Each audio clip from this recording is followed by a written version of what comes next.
Live from Quezon City, Philippines. Your news, current affairs, and public service channel. Pilipinas, magandang buhay, magandang araw. Muli po sumasa inyo ang ating programang Likod Payang Balita na maghatid po ng mga sariwa at payak na pangyayari at kaganapan sa loob at labas ng ating bansa, lalong-lalo na po sa kalusugan mabuhay Pilipinas. Magandang araw Pilipinas, mabuhay. Muli po ay sumasa inyo ang Likod Payang Balita na may pusong mapagkaw ang gawa sa mundo ng balitaan, kalusugan, kapayapaan, katiwasayan at kagandahan. Ito ang inyong lingkod bayan, Doc Ancient Alien Specialist Doc Juno Gaire, mediko, naglilingkod bayan po at nagpapatrol. Tungamayan po natin ang mga balitang nakalat po ng ating mga reporters sa ating mga lansangan. At ang mga balita po ukol sa mga kalagayan at kahindik-hindik na nangyari. True to life, reality based po ang ating pag-uusapan ngayon. Ito po ang anxiety. Marami pong tumatawag at nagpapaalam at nagtatanong kung ang anxiety ay mental disorder. Ako mga kababayan, hindi lang po mental, spiritual, emotional, physical, lahat po yan. Damay po, sakit ng isang kalingkingan, damay ang ating buong katawan. Kaya po kung ang Pilipinas lang ay ang pag-uusapan po ay ang mga tori ng ating pong gamutan, mahirap pong batahin kung ang ating pong mga doktor ay specific lamang po ang nalalaman. Yan po ay good for the richest individual personality. Okay lang po sa kanila yon na magbayad sila ng milyon-milyon, libo-libo. Dok, na-high blood ka na eh. Hindi naman, kapatid. Kaya lang tanong kasi ninyo, paulit-ulit eh. Kaya nga lumalabas po ang mga lingkod bayan at mga albularyo kasi po may mga individual na mahirap pa sa daga. O, galit ka na naman, naninigaw ka, Dok. Hindi naman. Kaya po nilabas ko yung ancient, alien, assassin. Para ma-question talaga tayo at magkabigayin tayo ng kuro-kuro. Wag na po ninyong dadaan kami sa combat. Doon po tayo pupunta sa basilan, no? Sa mga nag-uusap sa about territorial sovereignty, no? Like Philippine Sea, West Philippine Sea. Ay talaga yung gera doon. So dito po sa atin, gera ng Panginoon sa kalusugan. Kaya po, hindi tayo na high blood. Mapawalang tabi na po. Ano po, ito po ay nag-interfere ang ganitong mga kalagayan in our daily life. Pag kayo po ay may mga daily routine, communication, job, performance, scheduling, and in a relationship, no? Baka po yung manuin ninyo ay hindi na po yan pumupugak. At dapat po yan ay magamot na po kayo, no? Kaya po, ang peer na to ay nagsasabi lamang po na stress na ang inyong mental condition. Kaya po may mental tayo para po masalaman ang puso mo kung anong nangyayari. Both side. Yan po yung fear, no? Nag-interfere po yan sa lahat ng sulok ng inyong mga katawan. Nangingilig kayo, anxious, nagsusweat, lahat po, namumutla. Yan pa ang mga reaction po ng ating katawan. Hindi lang stress, mga kapatid. Danger, no? Nagagalit na naman, Doc eh. Hindi naman. It's about to control your own anger. Yung galit mo ba, mga kababayan, dapat pag ginagamot po tayo, syempre wala ka sa katinuan o kaya high ka lang, i-control mo yung danger ng galit mo. Huwag kang maging hang, no? May over ka na nga. Dinadalaw ka na ng mga alak na mga tropa natin. Tapos yan, mananakit pa. Pag siyempre sa judo, ilalak kita. Pag nakakapit po kami, talaga namang wala na. To the rescue ka, talagang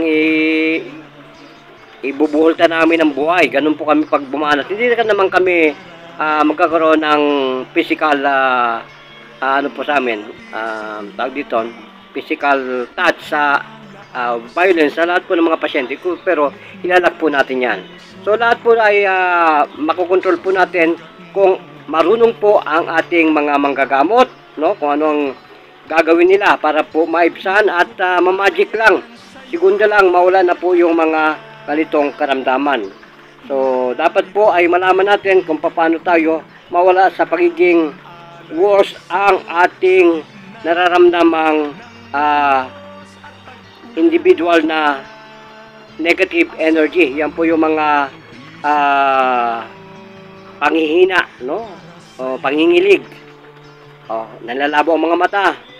O yan. Yan pa mga prospective sa life ng ganitong mga may panic disorder o anxiety. So lahat na po, yung mga general anxiety, yung social anxiety, species phobia, anxiety, agoraphobia, o lahat na po yan ay mawawala yan pag sinubukan po ninyo ang lingkod bayan. Kaya po kanina, yung kumpare ko ay tinignan ko kung gaano naka-beauty niya. Pero okay na po, nakatulog na raw po at drowsy na. Sabi ko nga po sa kanila, pangalawang balik ko, dapat yung gamot huwag tigilan. Na ipatak sa tenga, ipahid sa mata, singutin sa ilong, para kang nakasyabo. Unahan mo na yung iyong pagiging insane. Ay, papunta naman po tayo sa pagiging insane, kaya nakamatayan, hindi mo na nakayanan. Kaya po kailangan, pag may poor state po at nangangalakal ng ganitong mga katuwiran at pakiramdam, may makinig po kayo kasi yan ay buhay. Wala na pong magiging frontliner sa inyong lahat hanggang COVID pandemic. Pinanatang ko na lahat. Ay, nagagalit ka na naman. Hindi naman, worse lang po kasi ang nararamdaman ko kasi may namamatay eh. Nag-overloading yung kanyang schedule sa utak. Parang epilepsy, nag-overload ang current mo. Excessive yung iyong time sa screen. Kala mo maganda yun sa cellphone mo. Hindi po maganda yan. Kailangan po proper eating, proper lahat, GMRC, good manner and right conduct ang dapat po gawin ng mga may ganitong disorder. Para po hindi kayo pumunta sa worst situation. Lagi kayo may mga booster na gagawin. Ano yun? Yung amin pong antidote. May ginawaan po dyan ako dyan sa Quezon, Gumaca, boundary ng Bicol. Yun daw po ay magaling mag-judo. But nung nakita ko po sa harapan, ay lumuhod, di ba? Lumuhod. Hindi mo bubugo. Ako pang bubugbugin mo. Aso nga hindi tumatahol. Tapos ako tatahulan mo. Hindi naman po ako nagagalit. Kaya lang sinasabi ko lang po ito. Diyan na nga ako naluko sa anting-anting ng aso na yan. Pero nung pa po hindi ako nabubulag sa kabila kong kanang mata, medyo piloso po pa rin ako sa pagiging albularyo. Sa mga namanak ko, sa mga supremo natin. Pero nung ako po inadisgrasya, yung pagiging exorcist po natin ay talagang inano ko na po, nilagay ko na sa damdamin, no? At talagang nag-iingat na ako sa publiko. At baka po may mga antidote na lason. Yan po ang hindi kaya natin na kontrahin. Kaya po yung mga antidepressant, o yung neurobion, may mga ano po dyan, may mga sa mental, may sinasaksak sila dyan anti-distress, ganun lang po, at may mga tableta sila dyan. Pero kung gusto po ninyo ng talagang pinali, technical, pag sinabi pong technical, mga scout ranger lang yan, mga general, major, captain, yan po ang kailan. Wala na ako sa focus sa action ko. Sige po, ito na po ang aking obra maestra, Witness.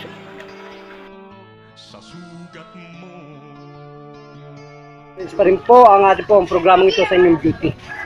So ano po ang makabago at makalumang naramdaman ninyo? Sa anong sakit po ba yan? Malaki kasi ang puso ko. Sino po ang nagsabi sa inyong malaki ang puso niyo? Taga-saan po ang doktor? Tundo. Taga-Tundo. Sa ano pong ospital? Enlargement sa Tundo. Tundo, ano pong ospital sa Tundo? Tundo General Hospital. Okay, sige. Bakit po hanggang ngayon may doktor ka? Bakit hangus ka pa rin? Hindi na ako kasi bumalik nung punta ako sa Batangas. Pumunta ako sa Batangas Provincial Hospital. So, anong gagawin po ninyo ngayon? Tapos pagbalik ko dito, parang lalo akong umano kasi hindi naman ako natuloy-tuloy na mag-check up doon eh. Kumbaga, naputol din na umuwi ako dito. Dapat po, lagi po kayo magdasal siguro at lumunok ng gamot. Sister, gaano kayo natakot kanina? Nakakatakot ngayon. Ha? Pag ganun ang pag hininga niya. Ano po, parang anong hininga niya? Ganun, pang hinahabol. Hinabol. Ngayon sister, nakita mo nakakatakot? Oo, sobrang takot talaga siya tingnan kasi parang di. Ito lang pong mukhang ito ang nagko-coverage sa mga ganitong kahindik-hindik at kalunos-lunos na mga kaganapan na pwede mong maramdaman sa mismo sa katawan mo. Kung kayo ang ganito, saan ka lalapit? Sa tableta? Mamamatay ka sa tableta. Nanay, ganun nakapanatag po ang inyong beauty, ang inyong hininga. Bakit wala na pong para kang Parang hinahabol. ngayon. Salamat sa Panginoon. Yun. Salamat po sa bitag, sabihin mo. Salamat sa bitag. Yan. Salamat din sa Sumikat, inyo. sumikat din ako sa kanya. Salamat sa inyo. Idol, salamat din sa iyo. At Bitag pala ito. medyo sumikat ako sa programa mo rin. Nai-radyo mo rin ako eh. Alam ko yun. Alam mo rin yun at na-radyo mo ako. Salamat sa iyo. Idol kita. At ito ang alay ko sa iyo. Ngayon lang. Ang mga ganitong mukha ng beauty ng mga senior citizen na hindi makahinga. Nakakahinga ka na ba? Medyo tapos Yan. parang ngayon lang ako umiti ng ulit. Ngumiti na po kayo. Oh, Nandiyan po salamat. ang ating mga kapanalig. Bitag Live. Yung mata mo. Ha? Ang matang Mga Tulpo Brother. Mga Channel 7. Kapanalig ka ba? Channel 2. Kapanalig ka ba? Panalig tayo lahat dito. Kapamilya ka ba? O kapuso ka ba? Ngayon lang ako nakangiti. Coverage mo mukha ko. Nanay, bakit dapat i-coverage sa mukha ko? Siyempre sikat ka rito. Ayun. Sana Yan po makakita si tayo. Chairman. Sino yun? Ng Barangay Tunsoya? Sino ba to? Sino po? Ano mo?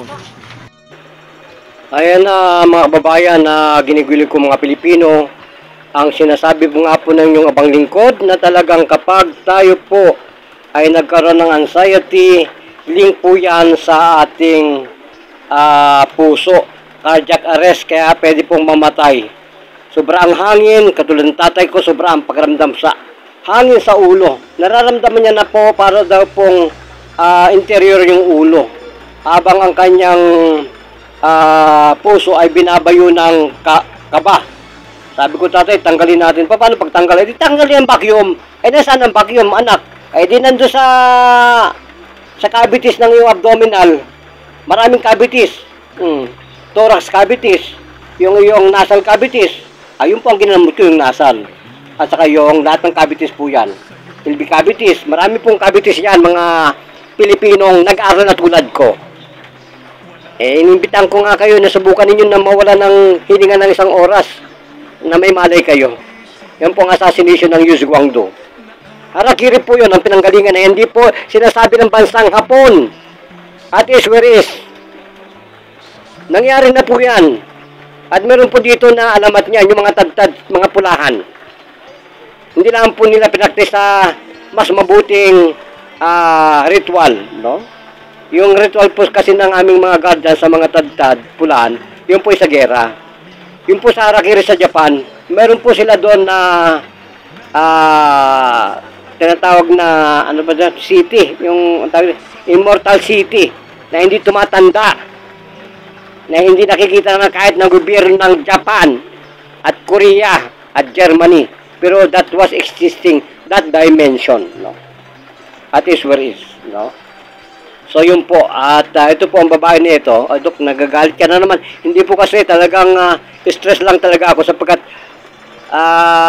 talagang ako po ay tinamaan din ito nung ako ay nalason. Talagang nawala ang focus ko sa sarili ko. Pero yung pong kay Buddha, no, yung sa aming isang master, no, ng Yuzguang, yun po ang ginamit ko. At pasalamat nga po ako na wala rin ako sa pagkakagapos ko sa lason. Gatas lang po ang ginamit ko sa kaputing asukal. So yun po ang mga hindi rin po sinasabi ng mga dakilang albularyo. Okay, yan po yung puso na hindi na po talaga magawa ng paraan ng ospital na siya ay maandugan ng kaligayahan at magamot daw, no? So yan po ang aking masasabi po sa atin, si nanay, tumakbo po sa mission namin at humamon. At halos po malaglag na ang mga dede, halos na mga tsupo ng mga bata, Na-overnet na yata ako. Okay. Ayun po nga. At sana po ay may matutunan tayo dito. Nag-overnet na ako. Yan po ang masasabi natin sa lahat po ng may mga anxiety, depression, phobia, nightmares. Kailangan po self-discipline yan. GMRC. At kung gusto mo ninyo ay subukan po ninyo ang aming antidote. Matagal ko na po sinabi yan. At paulit-ulit na po ako nagtatawag sa mga idol ko na ina-idol ko hanggang sa buong mundo. Ay yung isa pong idol natin, senador na. Yung isa po hindi tumama. Ang tumama yung mga hindi kurakot, sabi daw, no? Salud sa mga idol natin. Kilala po ninyo yan. At sana maputage muli ako ng mga idol ko sa kanilang television at radyo. Yung mga kinukunta ko mga broadcaster, tameme. Kaya po medyo, sabi ko nga, ay kung walang kikilos, sino pa? Sino pa sisigaw? Hindi naman na epektibo daw yung cardiopulmonary resuscitation ng Amerika. Yun po ay sa Panginoon, gamitin po ninyo. Pero kung ang assassin po ang gagamitin ninyo, talagay ko, maka-Diyos po kayo, makatao, makabansa, makabayan. Ligtas po ang inyong sambayanan. Yan po ang aking panindigan sa sinasabi po natin. Matagal ko na pong hinamon ang mundong ito. At tumatanda na po ang inyong lingkod para po magsalta pa ang inyong abang lingkod sa lahat ng mga fourth state na katulad ko na hindi bingi. Ang naririnig nila yung mga espiritu. Yung mga nag-aaral lang ng espiritu ang nakikita ng Pilipinas. Talaga yatang papunta na tayo sa China at saka sa Korea. Venezuela at North Korea. Papunta na tayo doon, mga espiritual na sobrahan sa Panginoon. Okay lang yun. At least, meron po tayong time machine, makapunta tayo sa mga bansa na yan. Pero kailangan po natin, reality-based, realidad, makatulong tayo, mga Pilipino. Makatulong tayo sa lahat po ng mga himamatayan na po, no? Ng mga pasyente. Hindi lang po yung mga dasal, hindi lang po yung mga kililing ng mga simbahan, hindi lang po yung mga pausok-usok ng mga kamukha ko na may pagka-albularyo. Hindi na po yan. Nawawala na po ko sa gauge ng aking accent, no? So, Doc, ang tibay-tibay ng ng teorya ng medisina mo. Kaya po kayo ay hindi mabuwal. Mga kamukha ko po yan. Pag ako'y nabuwal, buwal din yung kanilang mga dunbelter na sinasabit sa ligat saka sa ilong nila. Kasi mga kamukha ko yun ang kalaban lang po namin, dinamita at saka mga missile. Hindi na po masasalagyan. Pero kung mga kutsilyo lang, ay kayang-kaya. No? Wasak ang muka, wasak lahat ang tatamaan kapag po kami na-engage sa combat. Kaya po dito na lang tayo, mga kapatid ko, sa medisina. Kaya kung kayo po ay may mga ganitong stress, anxiety, depression, phobia, nightmares, kailangan po natin ay talkable, talkable psychiatry, psychology, no? At hindi lang po yung mga sinasabi nila ng mga professional. Dapat po may idea kayong assassin. Iba po kasi yung professional at saka sa assassin. Hanggang lingwahe ng libro lamang yan, yung mga assassin na tinatawag ninyo. Ay kami mga assassin po, bukod ang lingwahe namin, technical. Ano po to? From the last breath of our blood, drop of our blood, we are here to help the public at is where is. Kami po kasi ay mga guardians hanggang sa mga reservice po natin ay ating po tinatawagan. Maging high blood kayo sa pagtulong sa mga tao. Mag-feeding tayo. Mga fraternity, mag-feeding tayo. Mga medisina, mga herbal, kahit paano makakatulong po tayo. Yan po. At magtanim po tayo sa bawat paso ng mga may bahay. Ano po, gawin po natin. Hindi lang po yung tayo po ay naka-Kastila tayo na suot o naka-Amerikanong suot. Hindi po yan ang tamang gagawin ng paglilingkod. Sumabay po tayo sa mga suot ng mga mababang aping Pilipino at yan po ang kagandahan, no? Okay lang po para tayo sa ating annual meeting, okay lang po yun, mag-ano kayo ng Jose Rizal, Andres Bonifacio o MacArthur o Limahong o Ayan, Masita. O, mabuhay, Philippines. Gumaling po ang mga may anxiety, mabuhay.